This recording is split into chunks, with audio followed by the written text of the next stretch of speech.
Today I'd like to talk about all the bad stuff that Donald Trump did while he was in the White House that we need to review. Are they gone yet? Okay, we need to talk about this beef between Drake and Kanye West. This has been bothering me a little bit. We don't beef anymore. For what? For who? You want to beef? Beef about the Delta variant. Take it seriously. People are actually catching this. I think people don't take it seriously because it's named after a fairly decent airline. You should have named it the Spirit variant. Then people would get that vaccine quick. They know what's up. Spirit don't play. So the other day, someone asked me who I liked better, Kanye or Drake. Now let me clarify. I realize I'm a comedian, but someone really did ask me that.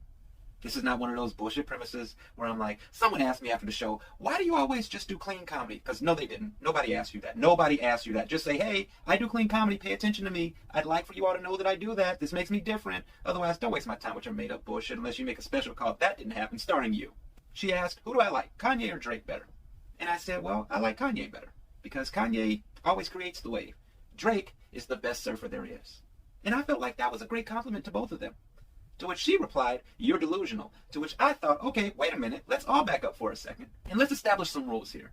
Number one, when you talk to anybody about Kanye West, you must immediately clarify which Kanye West are we talking about. Are we talking about Wyoming Kanye? Are we talking about Chicago Kanye? Are we talking about Jesus Walks Kanye? Are we talking about 808s and Heartbreaks Kanye? Are we talking about Yeezus Kanye? Are we talking about Watch Your Throne Kanye? Are we talking about Katrina Kanye, Pre-Kim Kanye, Kim Kanye, Post-Kim Kanye, Red Cap Kanye? Which Kanye? Secondly, ask the person if they're from Chicago.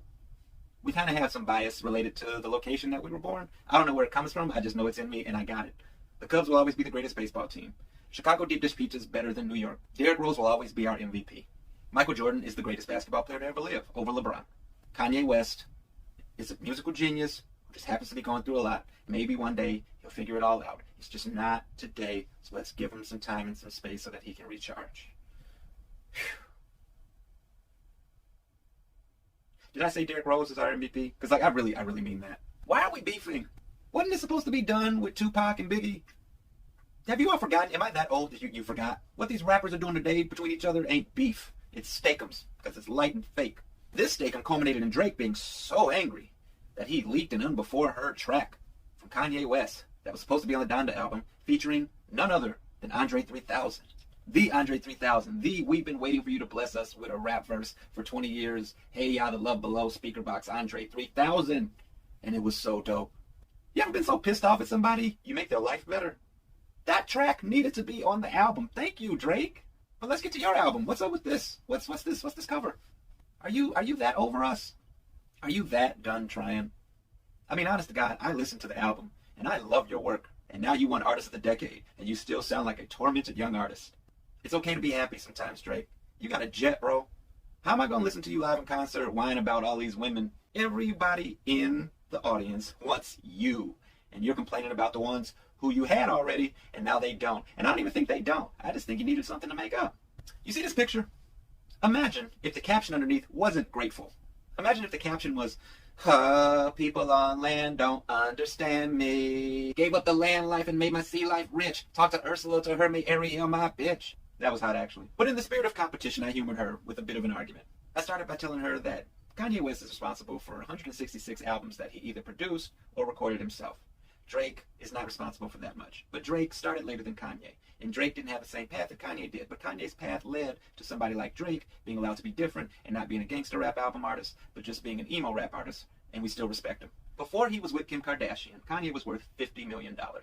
After being with Kim Kardashian, Kanye is now worth $6.3 billion over the last 12 years because Kanye understands the value of compound crazy. He didn't come in empty-handed. He provided his crazy and allowed it to grow with her crazy. And they created something new and beautiful, as we all should do. And there's going to be debates that live on forever. But don't forget to appreciate the people while they're here in front of you in the present. Because sometimes we get lost in debates that actually mean nothing and end up with us being right back in the same place we started. Kanye versus Drake. Michael Jordan versus LeBron. World versus Wade, apparently. In the meantime, how did that argument end between the two of us? Kind of went nowhere. She had to study for a finance test, and I had a video to make, clearly. But we did reach a compromise. I told her which tracks that I liked from the Drake album, and then she told me, that's great, but there's no tracks from the Kanye album that I liked at all, so I guess we're still beefing. So be on the lookout for some brand new jokes that I have that are great, that should have been released with this video, because that apparently is how beefs end. And I'm going to release her finance test scores, but only if they're good. See you next time.